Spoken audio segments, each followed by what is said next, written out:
and sit down. We're so glad to have you back. We're only missing one panelist. Oh, there she is. There she is.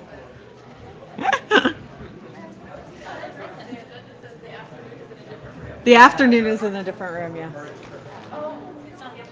Yeah. For me, it's like 2 p.m. Okay.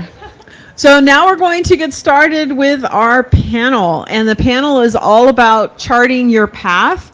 We're going to have these 5 wonderful panelists. We have, and they're going to be telling us briefly about their path, their career path in doing computer science research.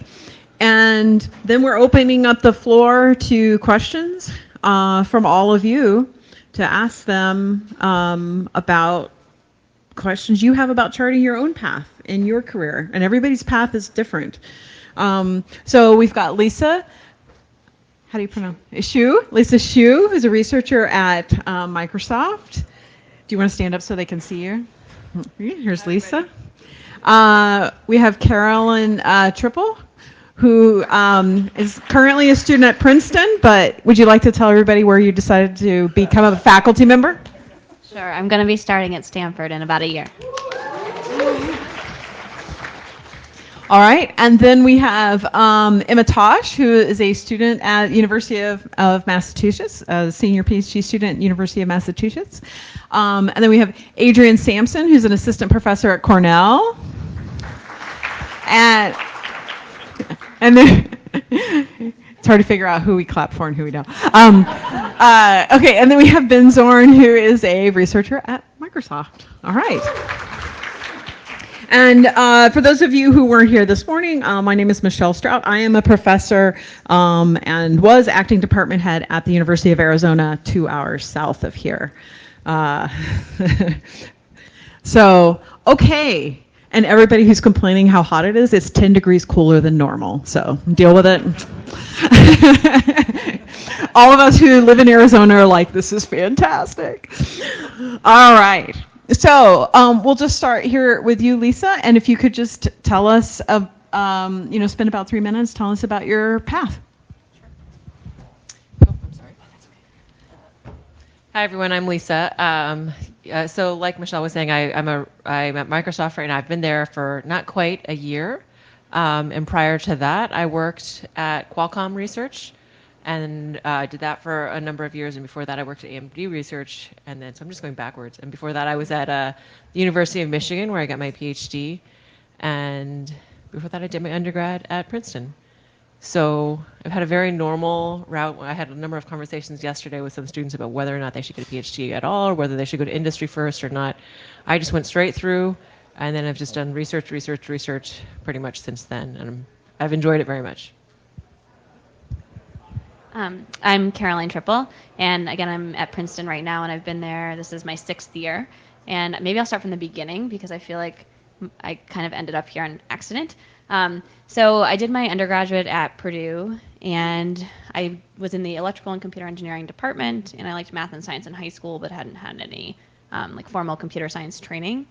And for a while, I thought I might want to go to medical school, so I did a little bit of research in the area of cochlear implants and sort of embedded systems. And I really didn't like the electrical engineering side of things as much. I gravitated more towards the computer engineering side, sort of more logic design. And so I decided I would switch to computer engineering and think about grad school instead, because I thought surely I needed more knowledge before I could go get a good job in industry. I did this internship at Intel, and everyone was really brilliant that I worked with, so I knew I wanted to at least get a master's. And when I was applying to grad school, I applied to some master's programs and some PhD programs. I figured, I'm good at school, 2 years, 5 years, what's the difference? And I didn't really understand what a PhD program was really about. I knew there was research involved, but it's actually this really cool research job where you just go to your office and you get to think about cool problems and you come back. It's not 5 years of classes, which I somewhat thought it was. But when I applied to Princeton, I actually applied to the master's program, And my now advisor, Margaret, had called me before the admissions decisions came back and had said, oh, we saw your application in the master's pile. We'd be really interested in switching it to a PhD application. And I was like, sure, like that sounds pretty good. Let's do that. And so I went to Princeton, and I sort of got experience in a lot of research areas that I hadn't otherwise gotten exposure to, things like formal methods, applying formal methods to solve computer architecture problems. And I had some good industry experience. I thought I might go that route. About midway through, I started thinking more seriously about academia, and I just finished an academic job search, and so I'm going to continue my research career in academia. So.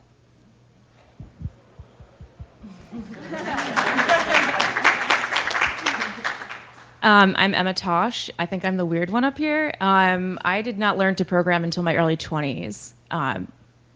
I'm not in my 20s now.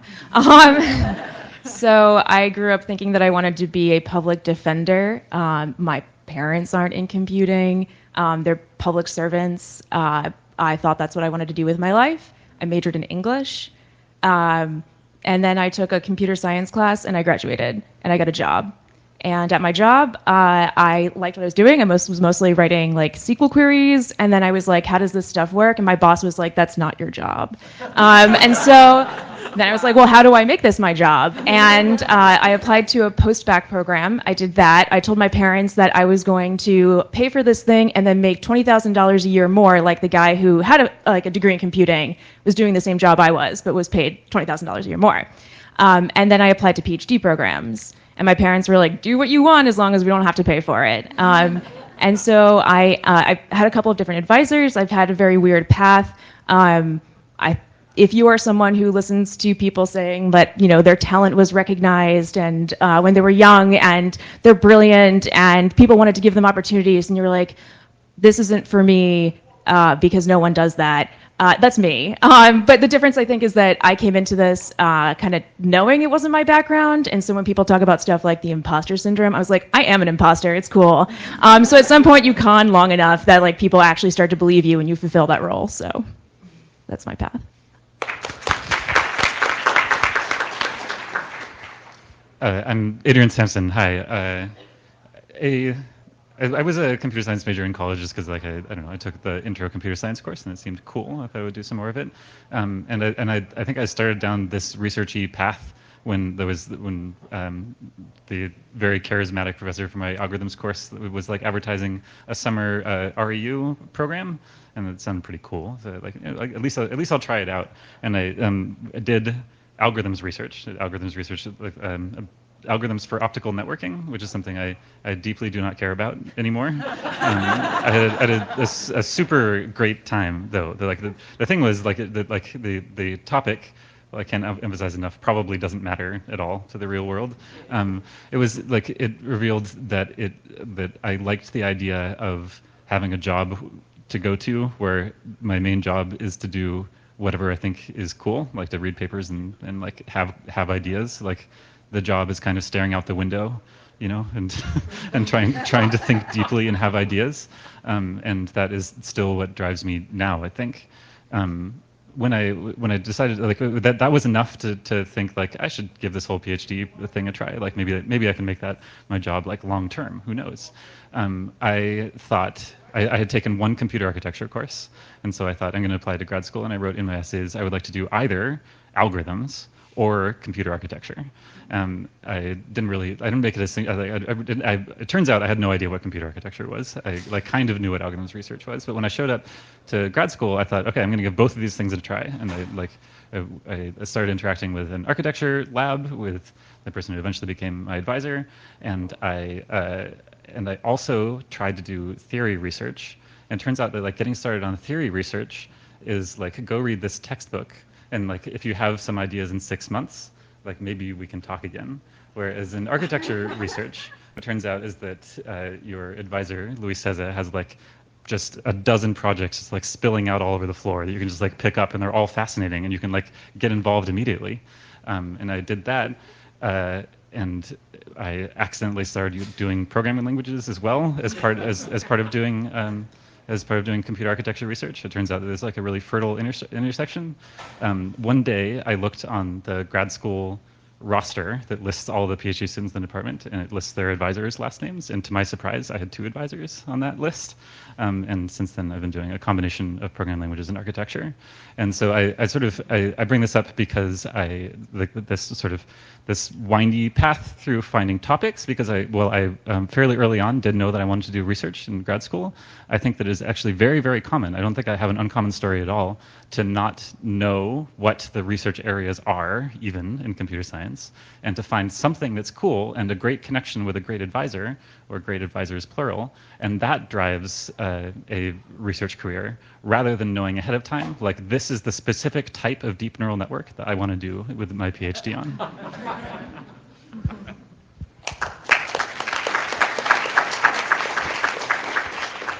So I'm Ben Zorn. I work at Microsoft Research in Redmond.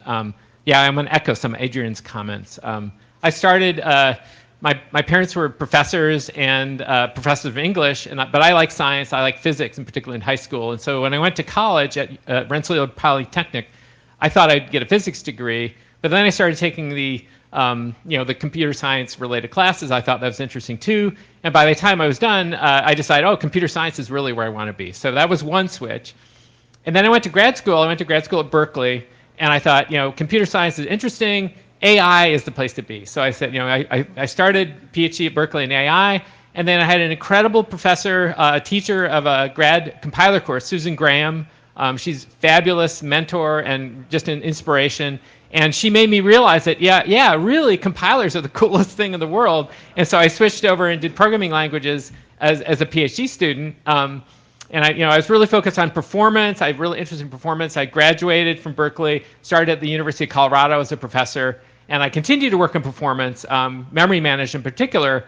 But then another turn to my career, I thought, this being a professor is interesting, but companies also have some really interesting problems, really interesting strategies. And so I got an offer to work at Microsoft Research, and that was in 1998. And I went to Microsoft. I ended up shifting my interests. I started working on correctness and security. And I think part of the story here is that it's important, if you're curious, to actually think about where things are going, try to understand where the opportunities are, what really interests you, and to be flexible. And that's one of the things that I have to say, throughout my career has been kind of part of my modus operandi. Another thing I think is really important to I can't emphasize more is I love the people I work with. I think that having the people around you that are they're inspirations to you. We heard about mentorship, but also just the colleagues you connect with. The kinds of people that I work with every day are just an inspiration to me, and I think that's a fundamental part of what we do. And it's great to have ideas, but fundamentally, it's the social process of doing this research that makes me excited every day to go to work. So.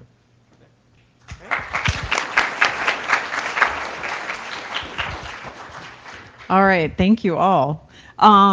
So I think there's some questions coming in on Slido, hopefully. And I'm going to get us started off with a question that one of you said something that made me think about this, of I think it was you, Adrian, of I wasn't quite sure what to do. A couple of you had the flavors of not quite sure what to do research-wise next, especially at the beginning. And we ask people who are applying to grad school, and many of you are undergraduates and might be considering applying for grad school, we ask you to write this research statement or this personal statement to tell us essentially kind of what you want to do research-wise. And I imagine many of you are like, I don't know. I know I've seen many of these statements, and many of you are like, I don't know.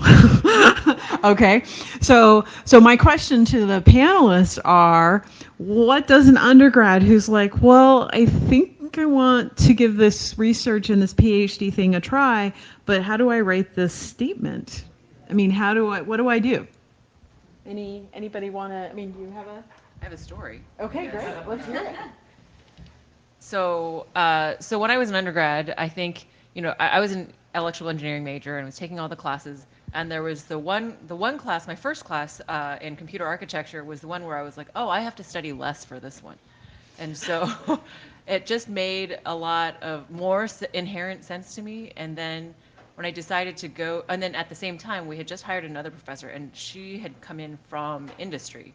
So from an industrial standpoint, you're saying, okay, well, we were building these computers and we assessed certain things that happened, and we felt like if we added these new instructions to the instruction set, we could make certain types of applications work faster, and we did, and it did go faster. And I remember thinking that, like, oh, you can change stuff? Like, I didn't quite get that. Like, you know, I knew different computers came out every year, but I didn't really understand that that was because there were people in the background, like, doing analysis and figuring stuff out and then making changes, then making stuff better. So the combination of those two things, that professor was also a computer architect. So between the two of those, I was like, I'm definitely going to do research. When I go to grad school, I want to work in computer architecture. And so pretty much from there, that's how, I have no idea what my statement said. That's like so long ago. But that's how I sort of decided where I wanted to be. And so, yeah, but then, you know, there are, like everybody else's story is potentially more windy. You try this, you try that, or whatever. I just happen to feel like I like computer architecture a lot from the very beginning. And you should too. Or programming languages. But I forget that. You can like both of them. Yeah, so I guess I don't remember exactly what I wrote in my research statement, but similar to Lisa, sort of the classes I took in undergrad, I tended to take a liking to the classes with large projects. So yes, they were more time consuming, but I felt like I had really built something and really created something by the end of them. Like I took Millen's compiler class and built a compiler, and I took the computer architecture class at Purdue where I still talk about how we built this dual core cache coherent processor and synthesized it to an FPGA. It was so much work, but when it actually worked and ran programs at the end, I was really proud of what I had done. And so in my research statement, I definitely talked about how I was interested in compilers and architecture, because those are two classes that I was particularly interested in undergrad.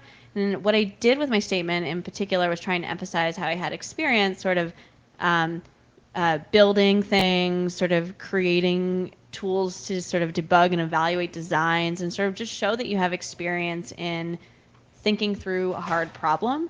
Because, I mean, I haven't been on the other side of admissions yet, but it seems like people are looking for you to basically just show that you have thought through a problem and you're interested in something. It doesn't have to be the same topic you're going to pursue later on in grad school. Like, people change their mind all the time. And I know a lot of people who maybe came in thinking they would do programming languages and ended up doing something else. Even I came in saying, you know, architecture compilers. I had this sort of architecture formal methods mix, and I didn't know anything about formal methods before I started at Princeton. And so maybe that's not so specific about what my research statement contained, but I think that's sort of to just communicate your experience and what you're interested in at the time. And you can feel free to change that down the road.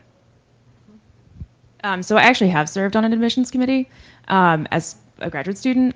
And I think the big things that people tend to look for are just evidence of having thought about what research is. So a lot of everybody said, like, you'll read about this kind of thing on the internet. I came across it when I was looking to apply to grad school, where they will say, do not begin your personal statement with, I have been building computers since I was 8 years old, and I did this X, Y, and Z other, because that's not what grad school is. Grad school also isn't school. So some kind of evidence that you have a desire to pull on a thread is kind of the thing that people look at. An ability to form research questions, a familiarity with the day-to-day workings of research, like reading papers or building something from a paper. So those are the kinds of like tactical qualities you should have when writing a personal statement. I know for mine, I didn't really know what I was doing, so I applied to 3 places for grad school. I wrote 3 very different personal statements.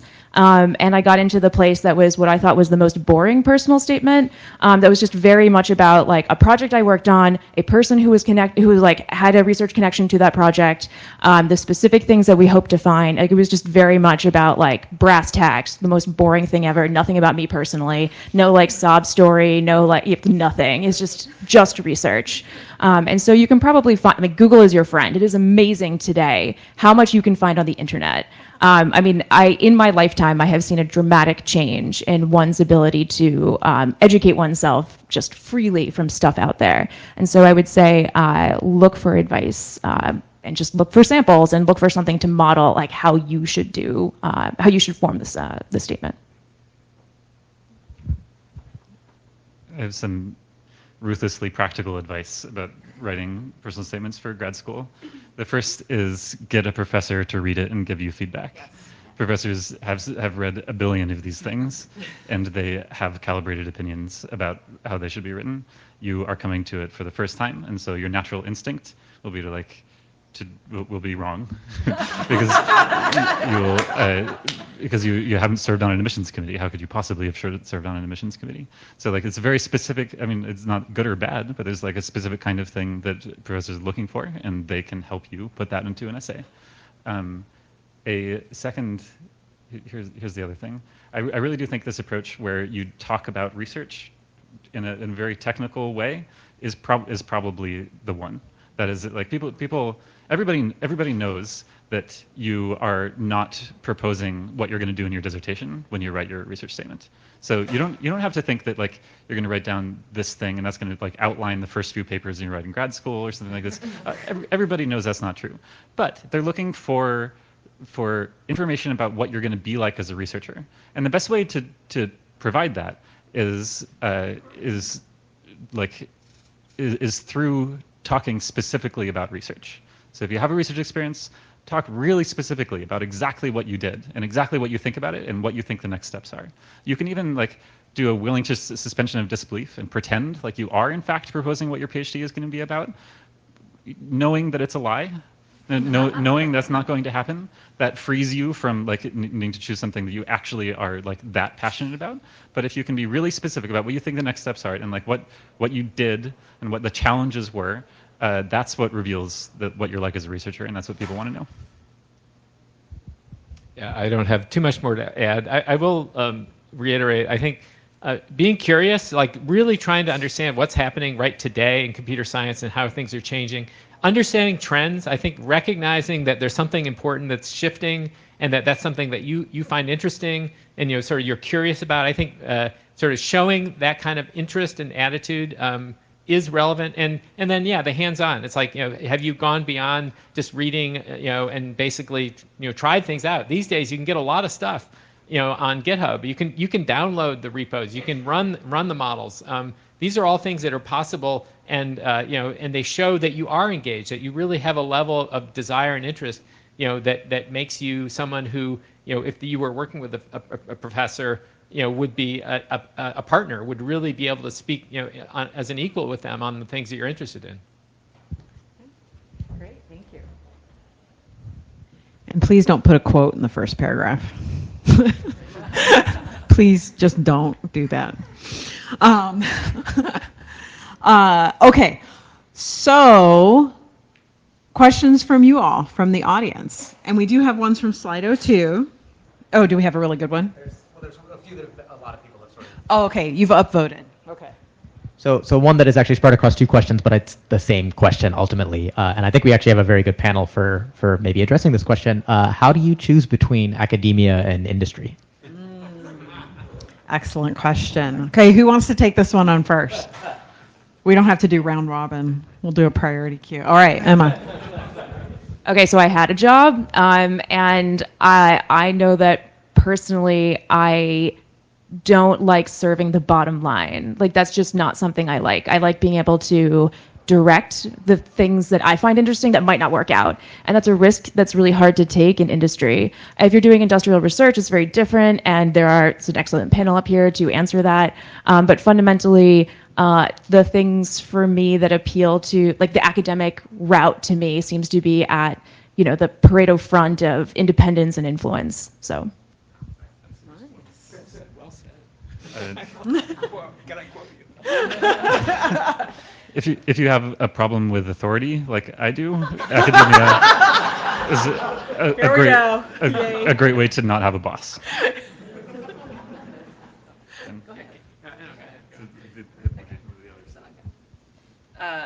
So when I was in grad school, I remember that there was a professor who said, you should think about academia. Are you going to plan to apply to professorships? And I said no, because I will ruin many lives if I do that. And so I just really felt like I didn't know anything. I still didn't know anything. And the idea of driving my own research program with a budget and having 5 or 6 grad students who were, doing what under my guidance, I just really felt like I wasn't up for that responsibility. And so that really drove my decision to go into industry. Now there's industry and there's industrial research, as Emma referred to, and that's different. And I definitely went into industrial research, and that's where I like to sit, because I like to sit at the front of doing things for the first time that might then be done many times. So in academic work, you might do things for the first time and then it'll be in a paper. And then if you do things in like just industry, you're a product person, you are probably part of a machine that is doing things like with some iteration many, many times. And all the jobs that I've ever had have always been doing things, trying things for the first time, potentially thinking about doing it at scale, and then potentially, hopefully, it will be then done many more times after that. And I've always found that piece very, very enjoyable. And so just as a second thing, like I have very recently for the first time felt like, oh, I understand how the entire computing stack works finally a little bit more, which was one of my goals in college, to understand how a computer worked from top to bottom. I finally understand things a little bit better now, and I feel like, oh, now if I were to go teach, then I wouldn't ruin lives. But that's been a really, really long time coming. And so that was my main motivation, is feeling like I couldn't do it, which is, I think, is a perfectly valid reason. Yeah, I agree with a lot of the things that have been said. I think for me personally, I think I could really be happy in industry, and I think I could be happy in academia. I think one thing that intrigued me about academia in particular is this ability to sort of create your own culture, create your own group. And one thing I've noticed is in the groups where I've seen the most interesting research, they always have this fabulous group culture. Like everyone really, I think one of us mentioned sort of interpersonal interactions and how those really drive interesting research. And the groups that I found sort of maybe less interesting, or that I haven't enjoyed as much maybe being a part of, are those where I find the culture is maybe lacking in some way. And so I think the ability to sort of create a group culture and have this breadth of ideas you can work on in sort of completely different spaces is really unique. And so I'm going to give that a try. Yeah, so if we're talking about sort of post-PhD kind of decisions, right, in terms of academic work versus industrial work, I think one thing to realize is that this is a changing area. And in fact, I actually was a co-author on a white paper where we looked at where faculty members are more increasingly having joint appointments with companies. And what's happening is, I think at some level, many of the really interesting, challenging problems that we face in computer science require some of the resources that companies have. And so I think it's an interesting and complex question to ask, right? You can go to a university, but in fact, maybe the research you want to do actually involves working with a company, and that's perfectly reasonable. Or you can go to a company, and in fact, like we do in Microsoft Research, you can have a lot of projects, joint projects with faculty. So in some ways, I think that the distinction between the two, depending, if you're in a research environment at a company, is lessening. But I will say this: I think if you have an urge to mentor and to grow students, the university experience is a great experience, and many people do. I mean, there's nothing like teaching a class or mentoring PhD students at a company. But on the other hand, also, and this is really important to understand, is that companies provide you with insights about real problems that professors have a harder time seeing. And I think so both of these environments offer really exciting opportunities, and I think increasingly we'll see people doing both in different ways. I actually have something to add in response to Lisa's comment about not wanting to have an adverse effect on people. I do think this is something that we don't talk about enough. The fact that there are reasons why you may personally, individually want to go into academia, but you do bear the burden of you have a lot of influence over people. You can say or do something that dramatically sets somebody on a different path. And this is something that we really need to talk about more, and we need to think about very deeply. It's certainly something that in my cohort of graduate students we've talked about a lot. But it's something that in panels like these I think is not discussed enough, that you have a burden and a responsibility to others when you go into academia. And somewhat related to that, and the point that Ben was making about joint appointments and people working in industry, while there are great opportunities for problems in industry, we also can't not think about the influence of a lack of funding, like independent funding for research. As our funding becomes more and more tied to companies, how does that change the landscape of problems that we can address? And so this is something that is very interesting, but you can't really be a part of that conversation about where the future is going if you don't have a PhD. Great. So from the audience, we haven't had somebody raise their hand yet. I have another question from Slido as well, but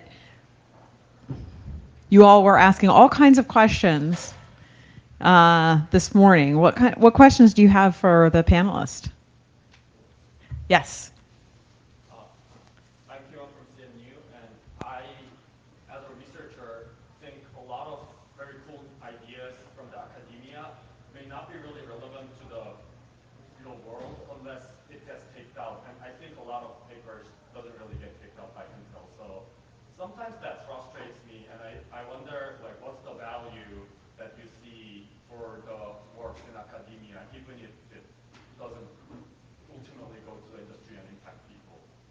So that's a great question. And you projected well. I'm going to say it again for the tape, or did you get it? Yeah. Okay. So I'm going to say it again so that everyone can hear it clearly. So the question was, in academics, we do research, and some of the research that we do in academics doesn't always get picked up by companies like Intel or these larger companies. And so, how do people feel about the fact that the research that we're doing in academics is not always immediately showing up or in industry? So who wants to tackle that one? Oh, okay. Please send them. Okay. The first answer to that is some work may be taped out and you don't know. They're not going to tell you. So that's number one. But from an industrial standpoint, having sat at that juncture of academia and actual product, we do read papers and we do consider whether any of them would be practical and interesting for us. And a lot of times, that we would have to redo the evaluation, and then in academia it's always like, oh, 80 20 80 20 80 20, but that 20 really matters to industry. That 20 is also very important, has to be correct. That uncommon case has to be correct, and it can't be terrible. So when you start working on getting that part right, like, then sometimes a lot of times the benefits become detracted. So we will skim a lot of stuff, we'll read a lot of stuff and think like, oh, well, that's kind of interesting. If we do it this way, it might work. But we would reevaluate it ourselves, and we would do it again on the inside, and then not tell the world like, hey, we did your paper and put it in our product. That, unfortunately, you might never know. Sir. What's that? Oh, 80-20. So he asked, what do I mean by 80-20? So there's this kind of mantra, I feel like, that at least I grew up in grad school feeling, there's this, if something takes 80% of time and something else takes 20% of the time, focus all your efforts on making that 80% better. Because if you can cut 10% off that 80%, then now your thing is 92% of the time it took before. And that's a lot more impactful than taking 10% off that 20%, because now you're only at 98% of the time it took to execute before. So a lot of times it's just like, okay, you put all your eggs in that 80 basket, and then you kind of ignore that 20, and that is perfectly great in terms of big picture ideas in academic research. But then in the end, if you really want to make something work and tape out, that 20% also matters. Okay, great. Ben? Yeah, so that's a great question, and I think part of the distinction between being a professor and working at a company is that as a professor, you can take a really long view. And as an example, I was at the ACM award ceremony just last week. They handed out the Turing Award, and so this is these great researchers in AI received it. And there's a picture of Jan LeCun sitting doing deep learning work in front of an IBM PC in 1980. Okay, so you think about the amount of computation that he had to do that work in 1980, and he still had the vision, which it took 30 years, literally 30 years, for it to actually have a real effect. But he worked on it and he focused on it, and the other Turing Award winners also. So I think part of it is this kind of passion and vision, belief in your vision. You know, I mentioned it. It's like a journey. You have to think about your ideas and your passion for those ideas as a journey that you're willing to go down and take. And sometimes it's really hard. And I think, you know, one of the challenges that we face is believing that the work we're doing isn't going to have an effect next year. It's not going to affect the year after. But 20 years, 30 years, it could change the world.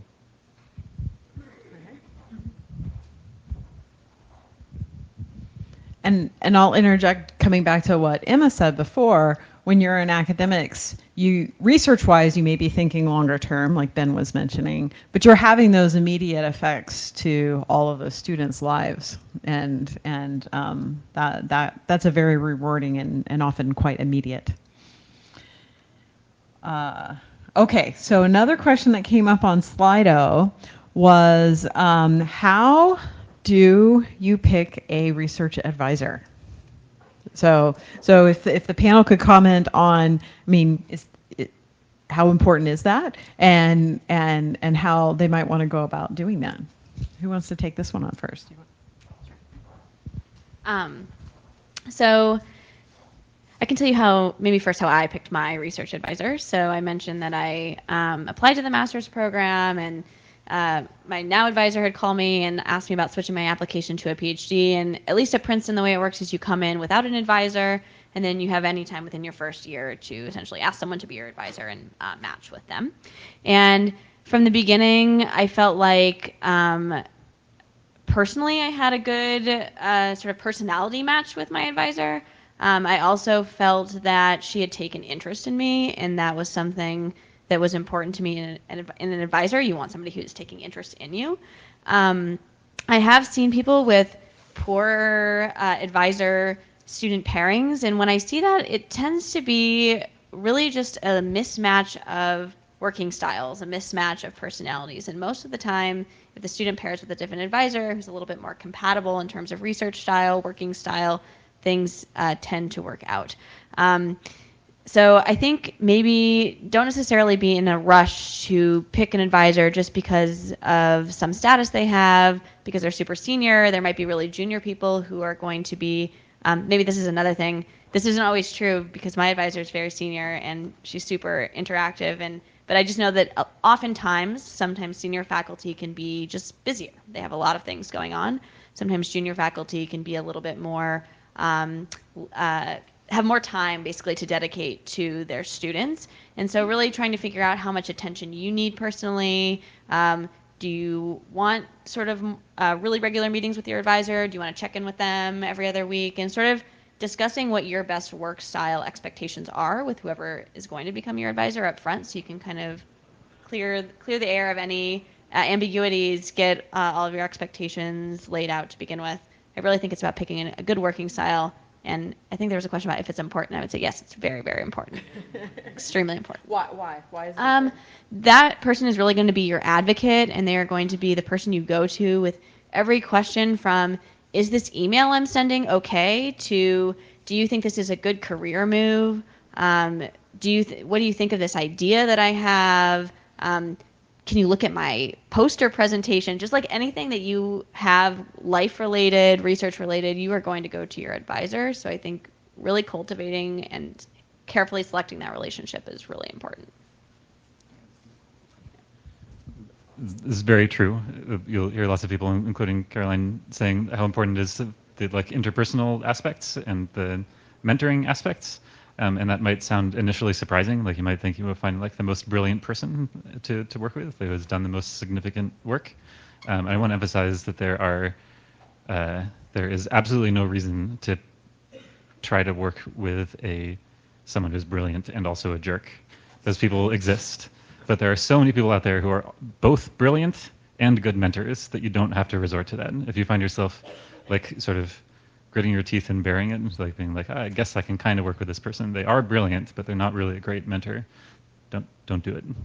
Find somebody else. I think the mechanics of this depend a lot on where you go. So at UMass, this has been changing as we've grown from a department to a school to a college. So it might become more like some other places that have like funding in the first year for you to just float around. But historically at UMass, and certainly when I came in, you were immediately paired with an advisor as a mentor, and your objective was to try to get research funding. You were going to be on a grant, for example.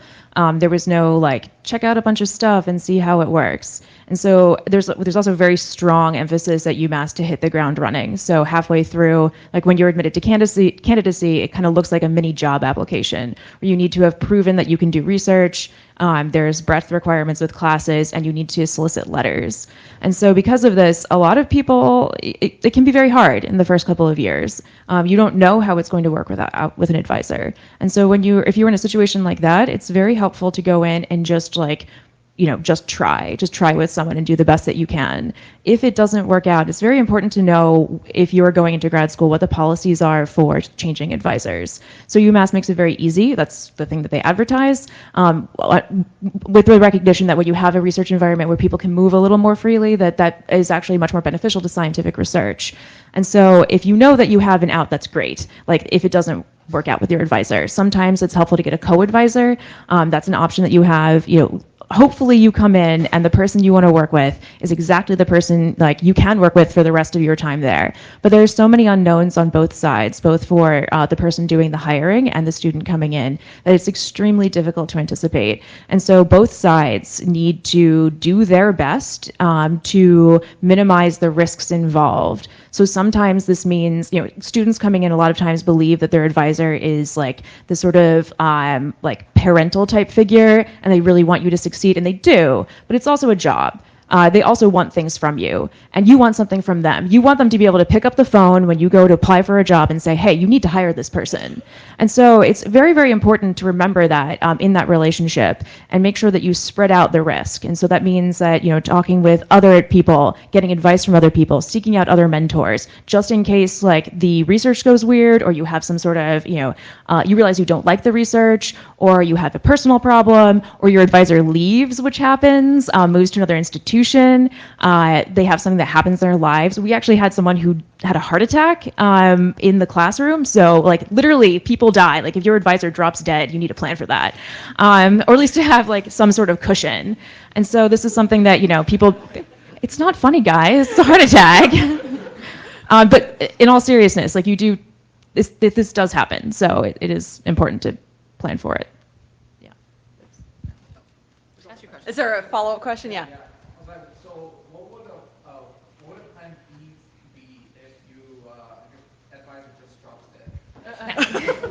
dead? So at UMass, we have what's called a synthesis project. Catherine McKinley, I think, was pretty influential in starting that. I don't think she's in here right now. I just wanted to give the shout out there.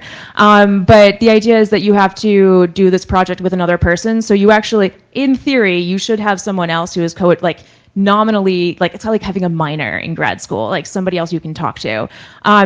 If your advisor literally drops dead, there are administrative staff who will help you figure things out. It will vary a lot. It's not something that happens all the time. I just provided anecdotum on it, but reach out to people, talk to people. There are mechanisms for dealing with this. So I was going to partially kind of answer that in how to choose an advisor by taking it back to say how to choose a school. So because there was a few schools that I was looking at where there were 3 or 4 architects in the department. And that to me was very important, because I knew that meant that if I went and I chose one and I didn't like them or it didn't work out or something, there were 3 more to then potentially fall back on. And so the school that I ended up going to had, I think, 2 or 3, 3 or 4 full-on architects, and then a couple who were also partially architect compiler, and a couple who were partially architects in languages and circuits. And so I knew that there was a very rich space there. And so the thing that actually, so my advisor didn't drop dead, thank goodness. He's alive and well and here at the conference, and I still talk to him a lot now, almost 20 years later. But he did leave the academia entirely in the middle of my time in grad school. And so what I ended up doing is, for a while, I was just on the phone with him every week, because he took a different job in a different physical or geographic location, and there were family reasons for that. And so so that was like basically nobody's fault. Just worked out this way, and then I had to get a co-advisor from another architect in the department, and that all worked out fine. We managed it just fine. So there are things that do, but that was sort of predicated on being at a university where there were multiple choices for me to have. And then I just wanted to kind of touch on something a little bit in terms of practicality, because I remember when I was coming into grad school, one of the things that went around all the time is like, okay, so do you pick an advisor who's pre-tenure or post-tenure? Like that was like the number one, guiding force between what you did. And the conventional rule of thumb is like, if you pick somebody who's pre-tenure, they're going to work really, really, really hard, and they're going to work with you, but they're going to also they want tenure, so they're going to drive you really hard. And then if it's post-tenure, then they might disappear for the first year because they're so happy, or if they're really senior, you might never see them. So there's kind of that kind of rule of thumb. So just as a story, there was an advisor that I know of where his student at once put a picture on a milk carton that said, "Have you seen my advisor?" and then at the other end of the spectrum, when I was in school, there were students who were conspiring to get their advisor a girlfriend, so he would stop coming into the lab at 2 a.m. and being like, "Where are you guys?" So I'm not to say that those are hard and fast rules, but those are things you might want to consider. I would also like to point out that you have an opportunity when you're looking at graduate schools, possible departments, and you've narrowed it down to I don't know, 3 or 4, and you have offers and stuff. You can actually contact the grad students that are at these schools and ask them about their advisors, right?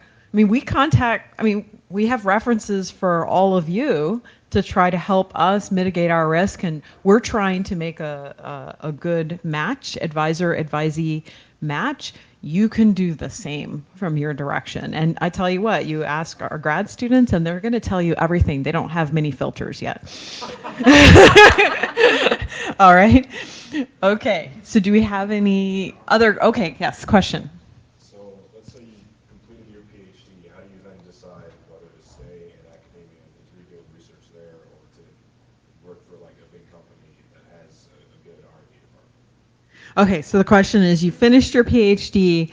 How do you decide whether to go stay in academia or go to a company? We've touched on this a little bit, but any new thoughts? Yeah. Let me just offer one comment there. One of the things to do is to actually have an open mind and go visit the places and talk to people. Get interviews, talk to people. Really think deeply about what you want to do with your life and how.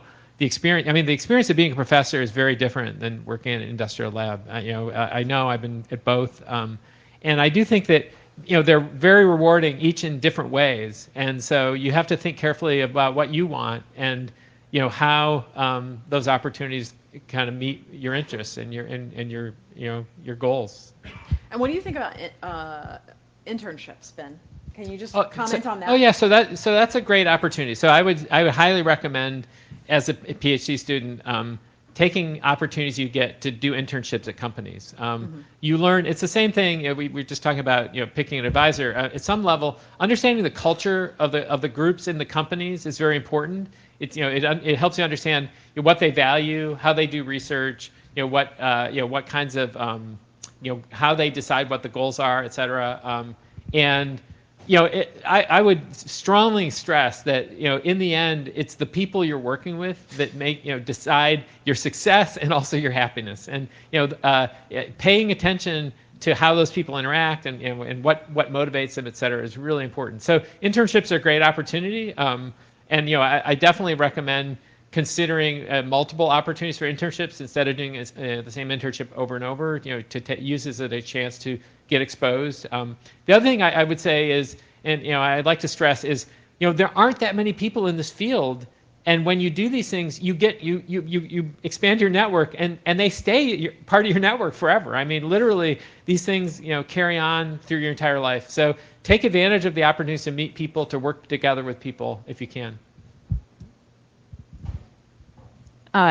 there was a lot there that I agree with. The only thing I really have to add is that it's really important that you know yourself and what you like. And so before you embark on this journey, use the time that you have in graduate school to get as much experience as possible, not just in the industrial research, like doing, like not just by way of doing internships, but serving on committees, reviewing, teaching, like try to understand what each of these jobs is about.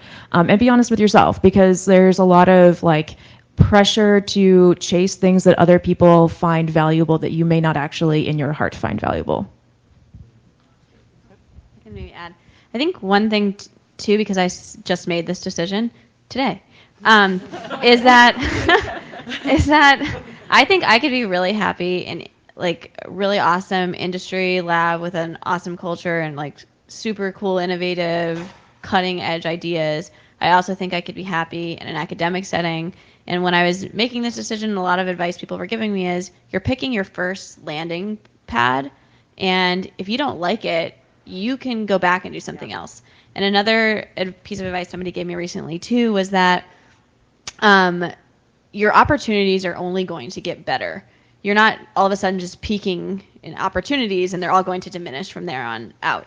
Like if you have an opportunity to go to a really great industry lab, or you have an opportunity to go to a really great academic institution, if you want to pick one, try one or the other because you can't decide, in say 5 years, 3 years, 10 years, if you say, you know what, I really want to try this other thing, like I would regret not trying this as well, that opportunity will be there as well. It may be a different company, maybe a different institution, but you have the ability to try both.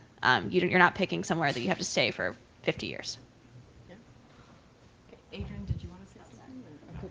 No, you're good. Okay. All right. So another question that we've had on Slido is, what do you do? What is the question again?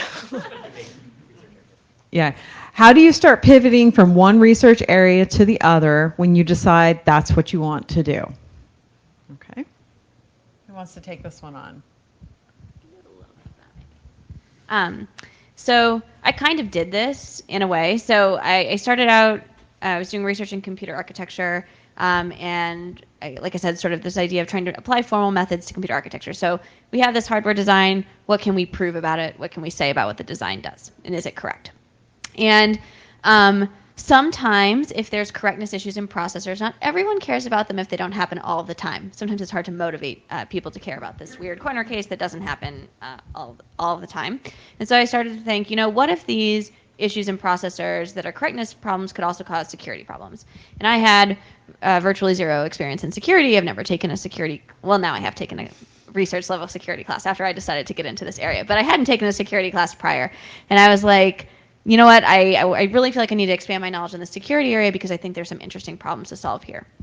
I started reading a lot of papers. I think that's one thing. Once you start reading academic papers of any discipline, you can probably hop over to a neighboring area and be able to read the papers there as well. And you might not understand everything, but you can understand a lot.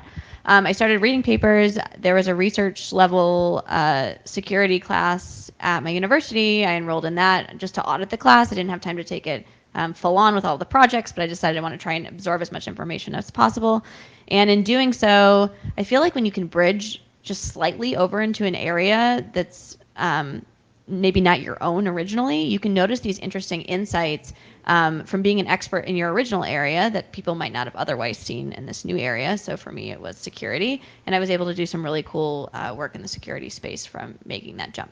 It took me probably about a year to get going on that and really be productive, but I found it was a really useful, beneficial use of my time. And I think if you want to make a transition into another area, it's something you can definitely do. Could whoever this question speaks to provide some context, because I think that matters a lot for this kind of question. Unfortunately, that was the whole question. That was then upvoted by a bunch of people. Well, so a lot of you upvoted. Did you have something? Does anybody have anything in mind? Yeah. So I didn't ask the question, but sometimes when you signed up to do something like I wanted to do computer architecture, you only did like one class as an undergrad. You really know that field, right? And you figure out that it's all about simulations and stuff, and like maybe you don't want to do that anymore. And what if like after like 2 or 3 years of hard work, you finally get to know a lot better in that field, and Okay, so the context here, the context here is that you are moving from one field to another because you realize that you don't like the field.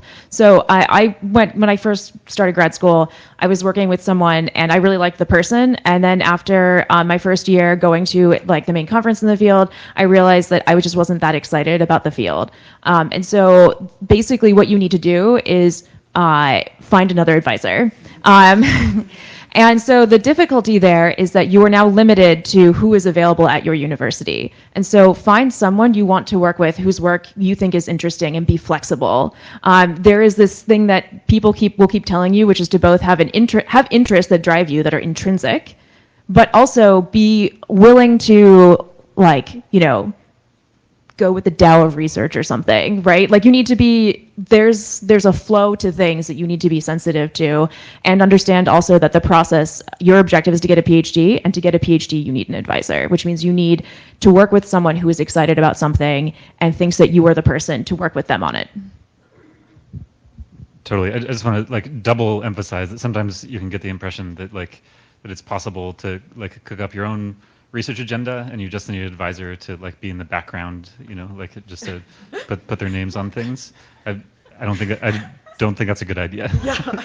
I really think that like in order to be successful, you need an advisor who's excited about the same thing. So I didn't change directions very much in grad school. I think to your point, there are times where maybe you'd have to make a judgment for yourself. Like there are times where maybe you're 4 years in and you're gosh, I sunk 4 years into this. I don't want to change now. I want to just finish this and get out in the world. So there are people who just then finish up and get out there, and then you can do a lot of pivoting once you're in your postgraduate. There are plenty of people who completely pivot when they get their first academic job, or they pivot within their industrial careers. So I myself have always just solved the most interesting problems in the array of problems that are before me in whatever job that I have, or the most interesting problems to me, and they're not always the same. So when I got my current job, I think I was interviewing with somebody, and they said, "What are you looking for in a job?" And I said, "I want to do cool stuff with people that I like, with a degree of autonomy at a place that treats me well." And then she said, "That's the most incredible thing I've ever heard, because usually people come in and they say, I want to do this thing. I want to look into making sure that these DNNs can work in 4 bits instead of 6 bits." And and it's like, well, okay, if you're that specific, like we need to have a gap in that little slot that, although there's plenty of gaps with that slot right now. But but for me, like when you get a PhD, it's really about like, okay, we chuck some problem at you, and can you solve it? And to some degree, you need to have a substrate of knowledge about the work to be able to do that. But once you get that upper skill on top of a substrate of knowledge, then you can use that skill and transfer it to almost any substrate that you find interesting. So anytime I started on a new project, it's never been about the same thing. Like, oh, Lisa's an expert at this, so we'll have her do the same thing again. That has not happened. It's always been, okay, well, you seem to be able to chase stuff down and pull on threads, as Emma called it. So why don't you go do this thing? And then it's reading and talking to people and finding experts to say, like, how does this work? Finding out, and then putting together your own picture and then solving the problem. Yeah, let me just chime in a little bit. Is there a follow-up question on that one? Yeah, I can drop it. Oh, okay. Yes. So being the oldest person on the panel, I can speak personally to this. So how many people here have heard of Ada? oh, it's pretty good. Okay. So I started as a PhD student working on an Ada compiler. And so that kind of puts things in context. One of the things about our field, and it goes to the point I made earlier about sort of following and being curious and understanding trends, is things change and you have to change with them. I mean, and it's not necessarily, the change as a graduate student is one thing, and that you have to think about. But also, through your career, you have to be looking ahead. You have to be thinking about, where is this technology going? Where is the most appropriate or best use of computer science? These technologies. We talk a lot these days about ethics. I mean, computer science and the ethics of AI, for example, that didn't exist 30 years ago, but now it's front and center because we're thinking about driving cars with these things. We're thinking about making judicial decisions, et cetera. So the reality is that our field is becoming more and more relevant to the entire world. There's no doubt about that. And we are the ones who have to think carefully about where this technology is going to take us in the next 10 or 20 or 30 years.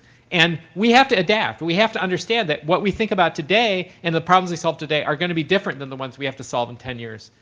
So being adaptable is really important, and being curious is a really important part of that.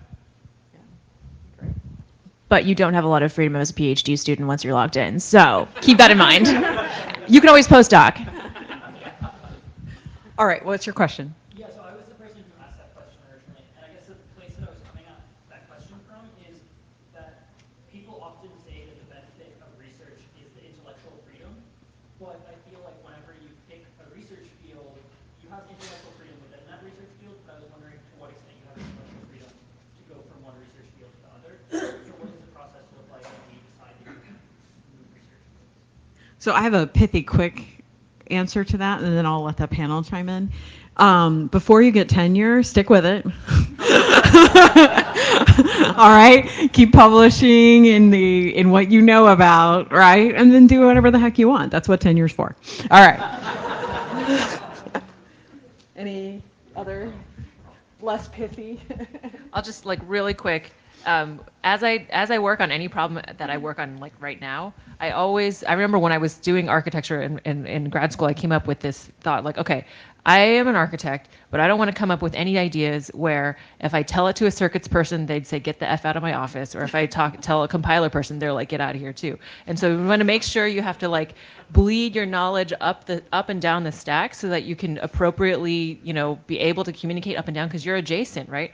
And so then if you do that, then you'll have two side effects. One side effect is that your work will probably be better. And the second side effect is that if you want to bleed up or down, then you can do that more seamlessly because you already have a base of knowledge. Yeah, it's a great idea. I think Ben can hand it to Ben. Yeah. I just want to mention, I think one of the things about companies is they are definitely looking at what's happening in the market, and they have to think about how that is affecting them as a company. But also, so there is a sort of timeliness around doing research. So, for example, in the mid 2000s, I understood because I was working at Microsoft that JavaScript was actually a big thing, and and now we know how big a thing it is. But at the time, a lot of academics were like, JavaScript, isn't that the same thing? And fundamentally, it's not. So you can talk to me afterward about why it isn't. But it is relevant. It is companies. The work has to really follow what's happening out there in terms of real developers working on real problems. And I think sometimes academics have the luxury of not necessarily paying attention to that. But but it's kind of a matter of choice. You have to decide which is the thing that you want to do. Can I just real quick say that to emphasize that realistically in academia you do have infinite intellectual freedom. You can switch areas if you want to. It just might be a bad idea. That is it. This is an important thing to realize that you really in academia, especially in research, you really are your own person. And you can make mistakes, and so it's can't switch areas too often, but nobody's going to stop you. Just might fail. Maybe just one last little tidbit on that too. I think a lot of interesting research is becoming increasingly interdisciplinary within computer science. It depends on how big of a leap you want to make, but you might be able to pretty easily combine two areas that you're in this one, you have interest in another, and let's see how can we apply insights from here to there or vice versa. And I think that gets you really, really novel research, and it's another way to incorporate this other area you're interested in without having to completely jump over there. Yeah. Well, can everyone please thank the panel? Thank you so much.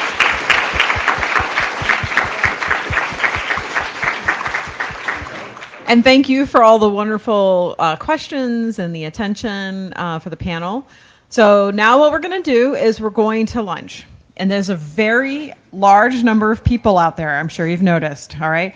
So what we have done is we have reserved about 7 tables. I don't know if that's going to be enough. Hopefully there's more tables. But there's about 7 tables up in the lunchroom.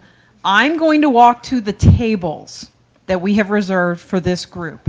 All right. And so people that have been on the panel and other people who have given talks are going to be spreading themselves out amongst the tables, and we can all have conversations over lunch. Other people, including Malind, is going to be walking directly to the food. All right. So Here's the plan, okay? Step 1, follow Malind. Get yourself your food at the buffet, and then come find me at the tables. All right? Okay.